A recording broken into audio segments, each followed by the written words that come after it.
혹시 이런 생각을 해보신 적이 있으십니까? 어느 조용한 새벽 잠이 오지 않아 창문 밖을 바라보다가 문득 이런 생각이 스쳐 지나가는 순간 말입니다. 내가 지금까지 살아온 이 삶이 과연 잘 살아온 것일까? 아직 하지 못한 것들이 너무 많은데, 이 나이가 되었는데 왜 아직도 내 마음 하나 정리가 안 되는 걸까? 우리는 살면서 수많은 것들을 배웁니다. 어떻게 돈을 벌고, 어떻게 가족을 먹여 살리고, 어떻게 힘든 시절을 버텨내는지. 하지만 아무도 가르쳐 주지 않은 것이 있습니다. 바로 어떻게 나이 들어가는가, 그리고 더 나아가 어떻게 삶을 완성하는가. 오늘 저는 여러분과 함께 그 이야기를 나누고 싶습니다. 지금으로부터 약 2500년 전 한 노인이 강가에 홀로 앉아 이런 말을 했다고 합니다.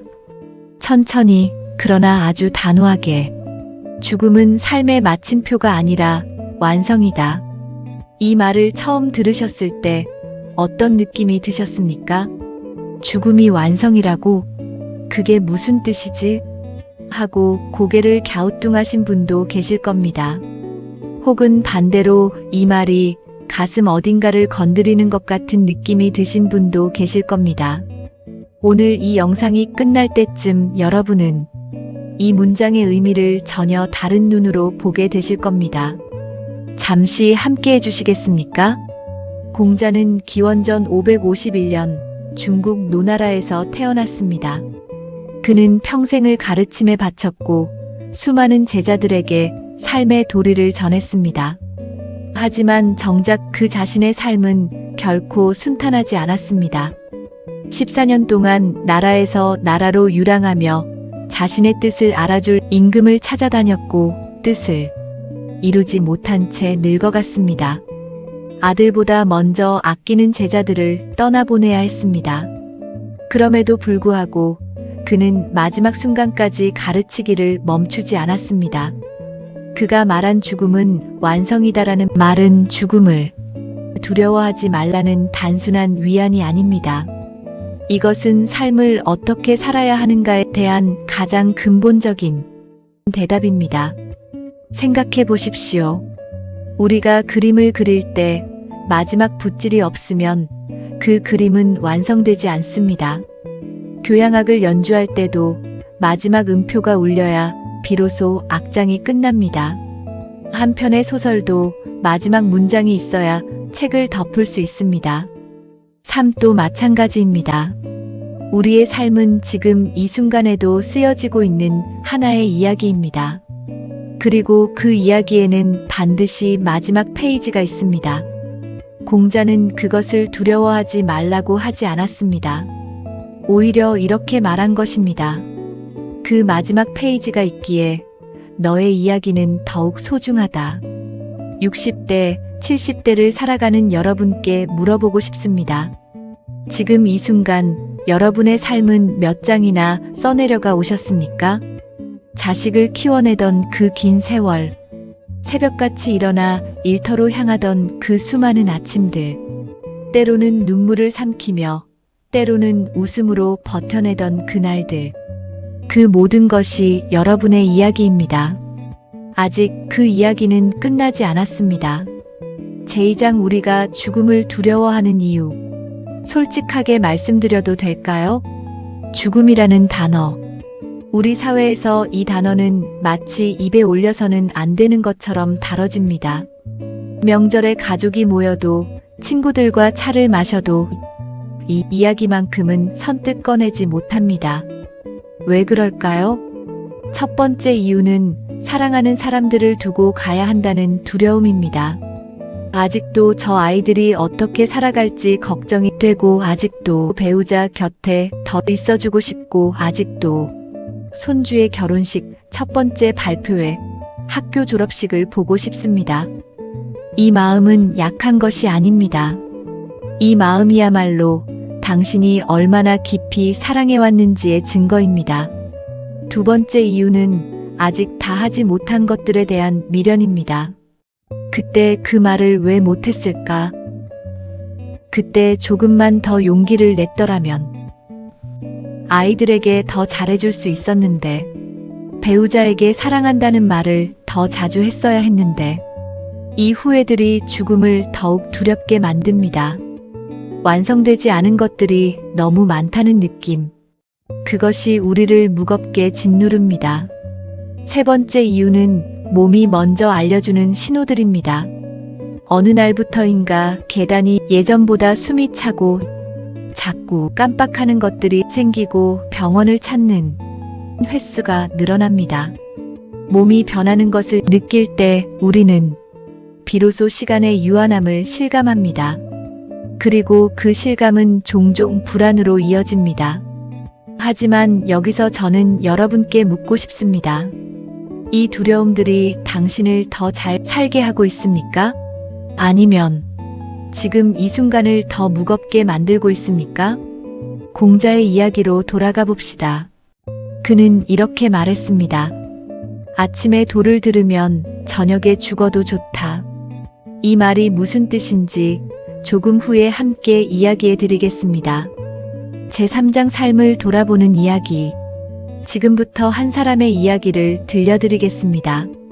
이 이야기가 혹시 여러분의 이야기와 닮아 있다면 잠시 눈을 감고 들어주세요. 그 사람의 이름을 우리 철수 씨라고 부르겠습니다. 철수 씨는 22살에 고향을 떠나 서울로 올라왔습니다. 손에는 달랑 낡은 가방 하나, 주머니에는 10,000원짜리 몇 장, 가슴에는 이 악물고 해보자는 결심 하나뿐이었습니다.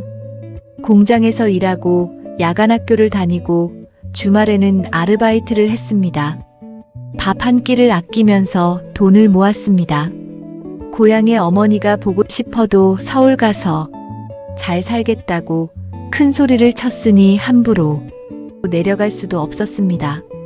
세월이 흘러 철수 씨는 작은 회사의 과장이 되었습니다. 결혼을 하고 아이 둘을 낳았습니다. 첫째가 태어나던 날 분만실 밖에서 혼자 주먹을 꽉 쥐며 이렇게 다짐했다고 합니다. 이 아이에게만큼은 내가 겪은 것들을 겪게 하지 않겠다. 그 다짐 하나가 이후 30년의 삶을 이끌었습니다. 새벽 6시에 나가서 밤 12시에 들어오는 날이 반복되었습니다. 아이들이 자라는 것을 가까이서 보지 못했습니다. 첫째의 초등학교 입학식에 갔다가 중요한 회의가 생겨 일찍 나왔고, 둘째의 발표회는 출장으로 아예 가지 못했습니다. 그날 아내가 혼자 찍어온 사진 속 둘째의 표정을 보면서 철수 씨는 화장실에서 잠깐 눈물을 흘렸다고 합니다. 아무도 모르게 그렇게 30해 가까이 일하고 철수 씨는 정년퇴직을 했습니다. 동료들이 박수를 쳐주었고 꽃다발을 받았습니다. 집에 돌아오는 지하철 안에서 꽃다발을 무릎 위에 올려놓고 창밖을 바라보던 그 순간 철수 씨는 이런 생각을 했다고 합니다. 나는 잘 산 걸까? 열심히 살았는데 왜 이렇게 허전하지? 퇴직 후 첫 6개월은 정말 힘들었습니다. 아침마다 일어나서 갈 곳이 없었습니다. 밥 먹고 산책하고 텔레비전 보고 자고, 자식들은 자기 살기 바쁘고 친구들과는 점점 연락이 뜸해지고 아내와는 평생을 함께 살았지만 막상 하루 종일 얼굴을 마주하니 어색한 것들이 생겼습니다. 그리고 어느 날 밤 혼자 잠을 이루지 못하며 천장을 바라보다가 철수 씨는 처음으로 이 생각을 했습니다. 나는 앞으로 어떻게 살아야 하지? 이제 남은 시간은 얼마나 될까? 그날 이후 철수 씨는 달라지기 시작했습니다. 무언가를 해야 한다는 강박 대신 처음으로 자신을 돌아보기 시작했습니다. 내가 진짜 원하는 것은 무엇이었나? 살면서 가장 행복했던 순간은 언제였나? 그 질문들이 그를 조금씩 다른 곳으로 이끌었습니다. 혹시 이 이야기 어딘가 낯설지 않으십니까? 철수 씨의 이야기가 곧 여러분의 이야기일 수도 있습니다. 우리는 모두 열심히 살았습니다. 가족을 위해, 아이들을 위해, 더 나은 내일을 위해. 그런데 어느 순간 돌아보니 정작 나 자신을 위한 시간이 얼마 없었다는 것을 깨닫게 됩니다. 이것이 나쁜 것이 아닙니다. 오히려 그것이 바로 여러분이 살아온 삶의 아름다움입니다. 제사장 죽음은 완성이다라는 의미 깊이 확장. 이제 공자의 말로 돌아가 봅시다. 죽음은 삶의 마침표가 아니라 완성이다. 이 말의 진짜 의미는 무엇일까요? 저는 이렇게 생각합니다. 세상의 모든 위대한 예술작품에는 공통점이 있습니다. 미완성으로 남겨진 것들도 물론 있습니다. 하지만 진정으로 완성된 작품이란 작가가 마지막 순간까지 혼신을 다해 쏟아낸 것들입니다. 피카소는 죽기 전날까지 그림을 그렸습니다. 베토벤은 귀가 들리지 않으면서도 9번 교향곡을 완성했습니다. 괴테는 임종 직전까지 파우스트를 고치고 또 고쳤습니다. 이들이 죽음을 앞두고 두려움에 떨기보다 마지막까지 자신의 작품을 완성하려 했다는 것. 그것이 바로 공자가 말한 완성의 의미가 아닐까요? 그렇다면 우리의 삶이라는 작품은 어떤 모습일까요? 삶에는 두 가지 종류가 있다고 저는 생각합니다. 하나는 마무리를 못한 삶입니다. 하고 싶은 말이 있었는데 끝내 하지 못한 삶. 용서하고 싶었는데 자존심이 앞섰던 삶. 사랑한다는 말을 아끼다가 기회를 놓쳐버린 삶. 나 자신을 위한 시간을 한 번도 갖지 못한 삶. 그 삶은 설령 오래 살았더라도 어딘가 미완성의 그림처럼 남습니다. 반면 완성을 향해 걸어가는 삶이 있습니다. 남은 날들이 얼마인지는 몰라도 오늘 하루를 의미 있게 사는 삶. 오래 서운했던 누군가에게 먼저 연락해보는 삶. 자식에게 고생 많았다, 잘 살아줘서 고맙다는 말을 건네는 삶. 배우자의 손을 잡고 당신 덕분이었어라고 말할 수 있는 삶. 처음으로 나 자신을 위해 꽃 한 다발을 사보는 삶. 이런 삶은 몇 년을 살든 아름답게 완성되어 갑니다. 공자는 이것을 알았습니다. 죽음은 두려운 것이 아니라 지금까지 살아온 삶이 하나의 완성된 이야기가 되는 순간이라는 것을. 나무가 봄에 꽃을 피우고 여름에 무성하게 자라다가 가을에 가장 아름다운 빛깔로 물들고 겨울에 조용히 잠드는 것처럼 우리의 삶도 그렇게 아름다운 계절들을 지나 마지막 겨울을 맞이하는 것입니다. 그 겨울이 삶의 끝이 아니라 삶 전체를 완성하는 마지막 아름다운 계절이라면 어떻습니까? 조금 달리 보이지 않으십니까? 제5장 지금 우리가 해야 할 것. 그렇다면 이제 이런 질문이 자연스럽게 따라옵니다. 좋습니다. 그 말이 맞습니다. 그런데 나는 지금 무엇을 해야 합니까? 철학적인 이야기도 중요하지만 저는 오늘 아주 구체적인 것들을 말씀드리고 싶습니다. 거창한 것이 아닙니다. 오늘 당장 지금 이 자리에서 할 수 있는 것들입니다. 첫 번째, 가까운 사람에게 마음을 전하십시오. 우리 세대는 마음을 표현하는 것이 쉽지 않으셨을 겁니다. 사랑한다, 고맙다, 미안하다의 세 마디가 얼마나 무거운지 저도 압니다. 하지만 지금 여러분 곁에 있는 사람들은 여러분이 그 말 한마디를 기다리고 있습니다. 오늘 저녁 자녀에게 전화 한 통을 해보십시오. 특별한 이유가 없어도 됩니다. 그냥 목소리 듣고 싶어서 라고만 해도 됩니다. 그 짧은 말이 때로는 평생을 따뜻하게 합니다. 두 번째, 오래된 갈등과 서운함을 내려놓으십시오. 우리가 나이 들면서 쌓이는 것 중 하나가 있습니다. 바로 묵혀둔 서운함들입니다. 형제와의 다툼, 오래된 친구와의 오해, 자식에 대한 서운함, 부모님에 대한 원망. 이것들을 안고 살아가는 것은 어깨에 무거운 돌을 얹고 걷는 것과 같습니다. 용서는 상대방을 위한 것이 아닙니다. 용서는 나 자신을 위한 것입니다. 그 돌을 내려놓는 순간 얼마나 가벼워지는지 경험해 보신 분들은 알 겁니다. 먼저 전화를 거는 것이 지는 것이 아닙니다. 오히려 그것이 진정한 용기입니다. 세 번째, 지금 이 순간 자신의 몸을 돌보십시오. 우리의 몸은 지금까지 얼마나 열심히 일해왔습니까? 새벽부터 밤까지 수십 년을 쉬지 않고 달려온 이 몸. 이제는 이 몸에게도 감사할 때가 되었습니다. 억지로 하는 운동이 아니어도 됩니다. 매일 조금씩 걷는 것, 잠을 충분히 자는 것, 좋아하는 음식을 천천히 맛있게 먹는 것. 이것이 자신을 사랑하는 방식입니다. 그리고 자신을 사랑하는 사람만이 다른 사람도 사랑할 수 있습니다. 네 번째, 자신만의 이야기를 기록하십시오. 여러분이 살아온 이야기는 그 어떤 역사책에도 없는 살아있는 역사입니다. 배고프던 시절을 어떻게 버텼는지, 사랑했던 사람들과 어떤 시간을 보냈는지, 힘들었을 때 무엇이 버티게 해주었는지, 이것을 일기로 쓰든 자식에게 편지로 남기든 손주에게 이야기로 들려주든 여러분의 이야기를 남기십시오.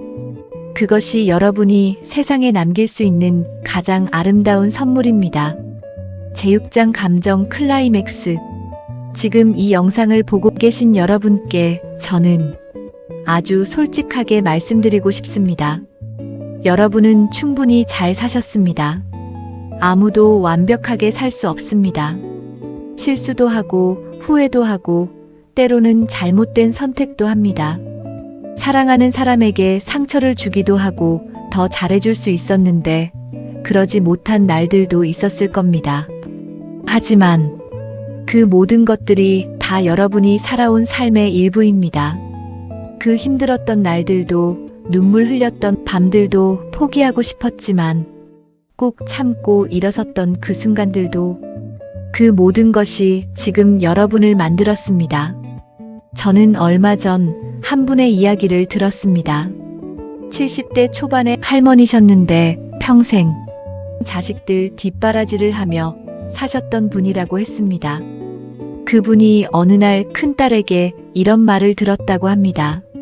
엄마, 우리가 이렇게 된 거 다 엄마 덕분이야.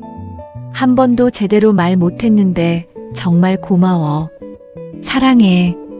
그 한마디를 듣는 순간 그 할머니는 평생 참았던 눈물이 한꺼번에 터져 나왔다고 합니다. 그리고 이렇게 말씀하셨다고 합니다. 이제 됐다, 나 잘 살았구나. 여러분도 그런 순간을 경험하실 수 있습니다. 아니, 어쩌면 여러분은 이미 그런 삶을 살아오셨는데 아직 그것을 스스로 인정하지 못하고 계신 것인지도 모릅니다. 지금 이 순간 저는 여러분 대신 말씀드리고 싶습니다. 당신은 잘 살았습니다. 완벽하지 않아도, 다 이루지 못했어도, 후회가 남아있어도 당신은 최선을 다했습니다. 그것으로 충분합니다. 그리고 무엇보다 아직 늦지 않았습니다. 오늘도 내일도 앞으로 남은 모든 날들이 여러분의 이야기를 더욱 아름답게 만들 기회입니다. 자식에게 전하지 못한 말이 있다면 지금 전하십시오. 용서하지 못한 사람이 있다면 지금 용서하십시오. 해보고 싶었던 것이 있다면 지금 시작하십시오. 나이가 많다고, 늦었다고, 이제 와서 무엇을 하겠냐고 말하지 마십시오. 70대에 처음 그림을 배운 분이 있습니다. 75세에 처음 글을 쓰기 시작해서 책을 낸 분이 있습니다. 80세에 처음 바다를 보고 평생의 소원을 이룬 분도 있습니다. 시간은 여러분의 편입니다. 제7장 희망적 결론. 공자의 말을 다시 한번 떠올려 봅시다. 죽음은 삶의 마침표가 아니라 완성이다. 이제 이 말이 처음 들었을 때와는 조금 다르게 느껴지지 않으십니까? 죽음이 완성이라는 것은 삶을 포기하라는 뜻이 아닙니다. 오히려 반대입니다. 마지막 순간까지 삶을 아름답게 만들어가라는 뜻입니다. 봄에 씨앗을 심는 농부는 그 씨앗이 반드시 자라나리라는 것을 믿기에 정성껏 땅을 일굽니다. 그 농부가 씨앗을 심을 때 가을을 두려워하지 않습니다. 오히려 가을의 풍성한 수확을 기대하며 더 정성껏 씨앗을 돌봅니다. 우리의 삶도 마찬가지입니다. 끝이 있다는 것을 알기에 지금 이 순간이 더욱 소중합니다. 오늘 보는 이 하늘이, 먹는 이 밥이, 나누는 이 대화가 언제나 영원하지 않기에 더욱 아름다운 것입니다. 공자는 말년에 이런 말도 남겼습니다.